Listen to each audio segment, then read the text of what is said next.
मुलाखतीमध्ये मोठमोठाले दावे केले जातात, की मला एवढे लाख झाले, तेवढे लाख झाले. परंतु मी तसे काही दावे वगैरे काहीच करणार नाहीये. जे रिअल आहे, म्हणजे जे खरं आहे तेच मानणार आहे. लोकं एकदा कॅमेरा दिसला का चालू होऊन जात्या. मला एवढे लाख झाले, मला तेवढे लाख झाले आणि याच पावडरमुळं आलं. का तुम्ही एखाद्या कावळ्याला बसवलं आणि फांदीला मोडायला एकच झालं. एखादी पावडर मारली का रिझल्ट दिसतो. तुम्ही लगेच त्याचेच लाल करत्या आणि उत्पादनाचे आकडे ना फुगून सांगितलेले जातात. मला 15 लाख झाले एकरी, कोणी 18 लाख सांगतो, कोणी 20 लाख सांगतो, कोणी मोठमोठाले बंगले दाखवतो, कोणी मोठमोठ्या गाड्या दाखवतो, रील बनवतात. आता कन्सल्टंट म्हणजे जे काही मार्गदर्शक आहे, त्यांनी एवढा चुताडा घालून ठेवला या डाळिंबात. पाहिला तर द्राक्षामध्ये चुताडा घातला का तुम्ही आमचं शेड्यूल घ्या. बरं त्यांचं शेड्यूलही घेतील शेतकरी. पावडरही त्यांच्याच. खालून सोडायला लिक्विड त्यांचेच. बरं त्या लिक्विडवर, त्या पावडरीवर किमती अशा छापेल राहत्या का आम्हाला शेतकऱ्याला असं वाटतं की गांजा पिऊन किमती छापित्या का काय? पहिलं तुम्हाला सांगितलं मी रिअल सांगणार आहे. मी काही मोठमोठाले आकडे काही सांगणार नाही. मला जो खरोखर अनुभव आलेला आहे तोच मी तुमच्या पुढं मांडतोय. बाकीचे लोकांना असंच वाटतं की आपणच श्रीमंत झालं पाहिजे, डाळिंबाकडे आलं पाहिजे. तुम्ही या नक्की या डाळिंबामध्ये उत्पन्न भेटतं. परंतु हे रील स्टार असं एवढे आकर्षक जाहिराती करतात, त्यांचे प्रॉडक्ट दाखवता की या प्रॉडक्टमुळं असं डाळिंब आलं, एवढे पैसे झाले. हे बंद करा. कारण रिअल जी परिस्थिती आहे फक्त शेतकऱ्याला माहिती आहे. शेतकऱ्याला पैसे झाले का मग मुलाखती घ्यायला लागलं तर नम्र लावित्या आणि शेतकऱ्याचं नुकसान झालं का कोणी येत नाही त्याच्याकडे, पाहायला सुद्धा येत नाही. नमस्कार शेतकरी बांधवांनो, आज मी रिअल शेतकरी या चॅनलवर मला डाळिंब शेतीमध्ये जे काही अनुभव आलेले ते मी आज तुमच्यासमोर शेअर करणार आहेत. मी ज्ञानेश्वर शंकर डेपले, पालखेड बंधारा, तालुका दिंडोरी, जिल्हा नाशिक येथील एक शेतकरी आहेत. माझ्याकडे सोलापूर लाल या जातीची डाळिंबाची शेती आहे. मला जे काही अनुभव आले ते मी आपल्यासोबत शेअर करतो आहे. मी मागच्या वर्षी साधारण 1.5 वर्षाची डाळिंबाची माझी बाग झाली होती. त्यावेळेस मी त्याचे योग्य प्रकारे अशी निगा घेतली. बरेचसे औषधं जे आहे सेंद्रिय पद्धतीनेच वापर केलेला आहे आणि कमी खर्चात जास्त उत्पादन हा माझा मूलमंत्र होता. कारण बऱ्याच ठिकाणी आपण मुलाखती बघतो आणि त्या मुलाखतीमध्ये मोठमोठाले दावे केले जातात, की मला एवढे लाख झाले, तेवढे लाख झाले. परंतु मी तसे काही दावे वगैरे काहीच करणार नाही आहे. जे रिअल आहे, म्हणजे जे खरं आहे तेच मांडणार आहे या मुलाखतीमध्ये किंवा या माहितीमध्ये मी तेच सांगणार आहे. मी साधारण जानेवारीमध्ये आंबिया बहार धरला होता. त्या बहाराचं नियोजन करताना जास्तीत जास्त सेंद्रिय पद्धतीनेच नियोजन केलेलं आहे आणि काही पेस्टिसाईडचा पण यूज केलेला आहे. पूर्ण सेंद्रिय केलेलं नव्हतं. परंतु 1 वर्षाच्या मानाने मला जे काही अनुभव आले, त्यामध्ये मी डाळिंब शेतीबद्दल समाधानी आहे. आता माझं पहिल्याच वर्षीचं होतं सोलापूर लाल. त्याला साईज कमी असते, म्हणजे त्याच्यात जेनेटिक्सचाच प्रॉब्लेम येतो, की त्याची साईजच कमी असते. तरी पण 150, 200, 250, 300 पर्यंत माझ्याकडे फळे आली होती पहिल्याच वर्षी. अशा पद्धतीने मी बऱ्याचशा निविष्ठा वापरल्या, काही रासायनिक वापरल्या, काही सेंद्रिय वापरल्या. पण आमचा सगळ्यात जास्त जोर आहे ना स्लरीवरती होता. स्लरी व्यवस्थापन. सरकी पेंड असो, त्याच्यामध्ये गूळ असो किंवा बॅक्टेरिया असो, म्हणजे NPKच्या ज्या बॅक्टेरिया आहे, PSB, KMB त्याचा वापर असो, हे वेळोवेळी आम्ही त्याचा बॅक्टेरियाचा वापर करूनही बी झाडांना चांगल्या प्रकारे आम्ही अन्नद्रव्याचं व्यवस्थापन केलं. त्याच्यानंतर आम्ही सेटिंगच्या कालावधीमध्ये थोडं मधमाशांसाठी गूळ, इलायची त्याची पण फवारणी केली होती. आणि पाणी देण्याची पद्धत आता आमच्याकडे ब्लॅक सॉईल आहे. परंतु ती पाणी जास्त दिवस धरून ठेवते. त्याच्यामुळं पाणी एकदम मोजून मापून द्यावं लागतं डाळिंबाला आणि डाळिंब मुळातच ही काटेरी वनस्पती, हिला कमीत कमी पाणी लागतं आणि आपण जर जास्त पाणी देऊन हे केलं तर मग त्याला पाहिजे तसे मुळीला श्वास घ्यायला सुद्धा जागा राहत नाही. त्यामुळे पाणी देताना बी थोडं तोलून मापूनच दिलं पाहिजे. नंतरच्या काळात हार्वेस्टिंगच्या वेळेस माझं नुकसान झालं, कारण ज्यावेळेस डाळिंबाची मॅच्युरिटी होते, ते हार्वेस्टिंग करायचं होतं. त्यावेळेस आमच्याकडे 17-18 दिवस रेग्युलर पाऊस चालू होता. त्यामुळे आम्हाला ट्रॅक्टर चालले नाही किंवा खुडायला मजूर भेटत नव्हते. मजूर भेटले तर ट्रॅक्टर गाळातून निघत नव्हता. अशा अनंत अडचणी आल्या. परंतु जो डाळिंब पिकवण्याचा जो टप्पा आहे, म्हणजे शेतकऱ्याला पिकवता येतं पण विकता येत नाही, हे 100% खरं आहे.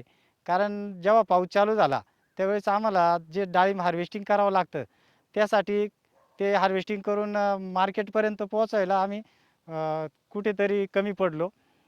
परंतु मी जे पहिल्या वर्षाच्या मानाने या परिसरामध्ये तरी चांगल्या प्रकारचं डाळिंब आणायचा प्रयत्न केलेला होता आणि तो सफल झाला. परंतु आज जरी आपल्याला डाळिंब जरी दिसत नसले तरी ते हार्वेस्ट होऊन गेलेले आहेत.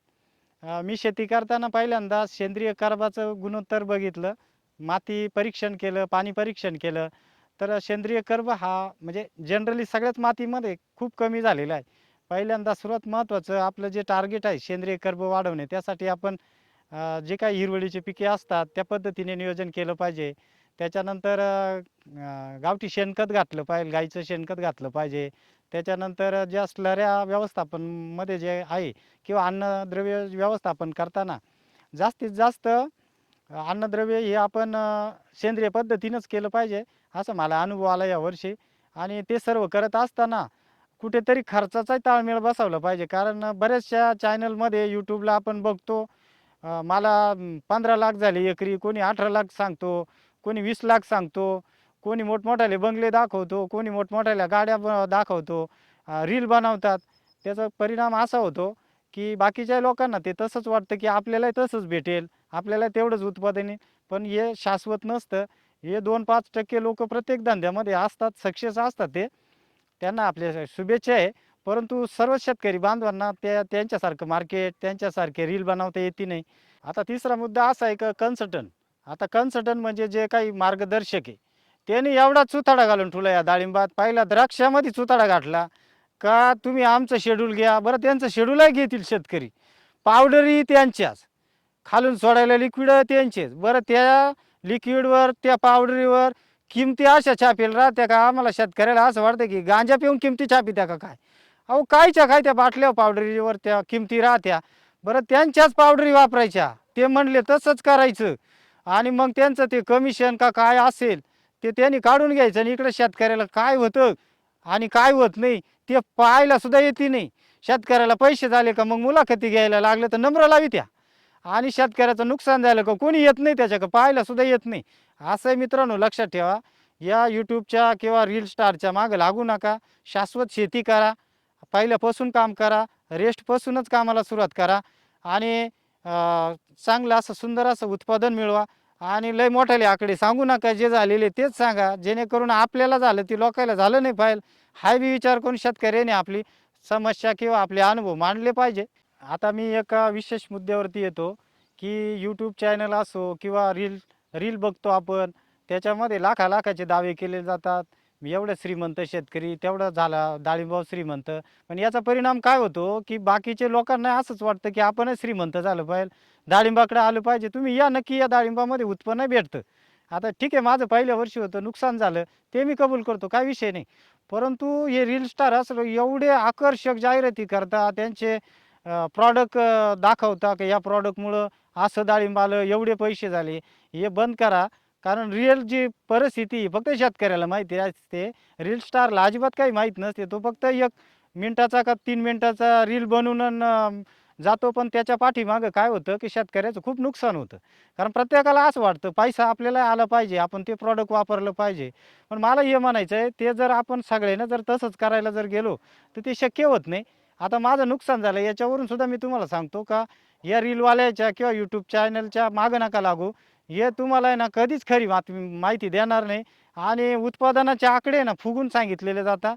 रिअल फॅक्ट अशी असते का उत्पन्न कमी असतं, पण लोकं एकदा कॅमेरा दिसला का चालू होऊन जात्या. मला एवढे लाख झाले, मला तेवढे लाख झाले आणि याच पावडरीमुळं आलं. ॲक्च्युली तुम्ही शेती करताना किंवा डाळिंब पिकवताना आत्तापर्यंत किती निविष्ठा वापरलेल्या आहे, रासायनिक किंवा सेंद्रिय? मग तुम्हाला रिझल्ट नेमके कोणत्या निविष्ठेचा भेटला? का तुम्ही एखाद्या कावड्याला बसायला आणि फांदीला मोडायला एकच झालं. एखादी पावडर मारली का रिझल्ट दिसतो. मग तुम्ही लगेच त्याचेच लाल करत्या किंवा लगेच तुम्ही म्हणता का त्याच्यामुळेच मला रिझल्ट आला. हे सगळं थोतांडे, जे रिअल काम करावं लागतं डाळिंबामध्ये पहिल्यापासून. हार्वेस्टिंगचं काम करून नाही उपयोग. रेस्ट पिरियडमध्ये पण त्याला अन्नद्रव्य द्यावं लागतं, मेहनत करावी लागते. मग तर असे सगळेच करतील, एक त्यांची पावडर मारतील आणि भारी डाळिंब काढतील. हे सगळं खोटं आहे. रिअल फॅक्ट हीच आहे का पहिल्यापासून डाळिंबात काम करावं लागतं. आणि ते जर केलं तरच आपल्याला उत्पादन भेटतं. तुम्ही एखादी पावडर मारली लय भारी उत्पादन आलं, या भ्रमात अजिबात राहू नका. ही मी तुम्हाला कळकळीची विनंती आहे. आता ही सोलापूर लालवालाची बऱ्याच जणांचं म्हणणं असं आहे, की याला सेटिंगला काहीच अडचण नसते. परंतु यावर्षी त्यालासुद्धा खूप अडचणी आल्या होत्या सेटिंगला. त्याचं कारण असं आहे, की जो ताण बसायला पाहिजे झाडाला, तो ताण फार कमी बसला. कारण मागच्या वर्षी तुम्ही सर्वांना माहिती आहे, की खूप पावसाचं प्रमाण जास्त होतं आणि त्याच्यात आमच्या ब्लॅक सॉईल असल्यामुळे त्याची वापसा लवकर होत नाही. वापसा होत नसल्यामुळे लवकर झाडाला ताण बसत नाही. म्हणजे ट्रेसमध्ये आणायला खूप तारेवरची कसरत करावी लागते. पहिल्यांदा आम्ही साधारण डिसेंबर महिन्यामध्येच अ, हलकी छाटणी करून घेतली. त्याच्यानंतर इथ्रेल 2 ml वापरलं, त्याच्यामध्ये 052 घेतलं आणि बाकी कोणतंही रसायन मिक्स नाही केलं. शेतकऱ्याचं तेच होतं का त्याच्यात कुऱ्हाकरण टाका, हे टाका, ते टाका, विनाकारण तो खर्च वाढतो. हे दोन्ही गोष्टी टाकल्या आणि सिलिकॉन बेस स्टिकर घेतलं तर एकदम सुंदर अशी पानगळ होती. आणि पानगळीचा अर्थ म्हणजे पानं गळले असं नाही, ते पान पिवळं होऊन त्याच्यातला जो अन्नसाठा आहे तो खोडाकडे गेला पाहिजे. अशा उद्देशानं आम्ही ती पानगळ केली. तर ते सगळं आम्ही त्याच्यावर मात करून उत्पादन चांगल्यापैकी पहिल्याच वर्षी का होईना चांगलं, म्हणजे एका झाडीवर साधारण 20 किलो 25 किलो एवढं उत्पादन आम्ही काढलं. पण नंतरच्या काळात आम्हाला माल बाहेर न काढता आल्यामुळे नुकसानही झालं. हे महत्त्वाचं आहे. कारण मी पहिलं तुम्हाला सांगितलं, मी रिअल सांगणार आहे. मी काही मोठमोठाले आकडे काही सांगणार नाही. मला जो खरोखर अनुभव आलेला आहे तोच मी तुमच्या पुढं मांडतोय. जरी माझं या वर्षी शेतीमध्ये डाळिंबाचं जरी नुकसान झालेलं असलं तरी मी न खचता न डगमगता आता पुन्हा परत थोडं शरद किंगचं प्लांटेशन करणार आहेत. म्हणजे शरद किंगची थोडी झाडं लावणार आहेत आणि एकदम खचून न जाता परत पुढच्या वर्षी नव्या जोमानं आणि काही चुका झाल्या असतील किंवा अजून काही सुधारणा करायसाठी सुद्धा मी अजूनही बी जशी प्रसार माध्यम आहे, जशी यूट्यूब चॅनल आहे, ChatGPT आहे. कारण ChatGPTवर कधी-कधी ChatGPT चुकीचं उत्तर देतं. त्याच्यामुळे ते समजून उमजून आपण त्याचा उपयोग आपल्या शेती क्षेत्रात केला पाहिजे. आणि जे आता जे तरुण युवक आहे, शेतकरी आहे, त्यांच्यासाठी माझा एक छोटासा संदेश आहे, की बाहेर आपण कोणाचा नोकर होऊन नोकरी करण्यापेक्षा आपल्याला जर खरोखर शेती जर असेल, तर आपण शेतीमध्ये नवीन-नवीन प्रयोग, परंतु जे रिअल आहे, जे खरे आहे, तेच प्रयोग केले पाहिजे आणि आपल्या शेतीचं उत्पादन वाढवलं पाहिजे. असा एक संदेश मी या माध्यमातून आपल्याला देतो.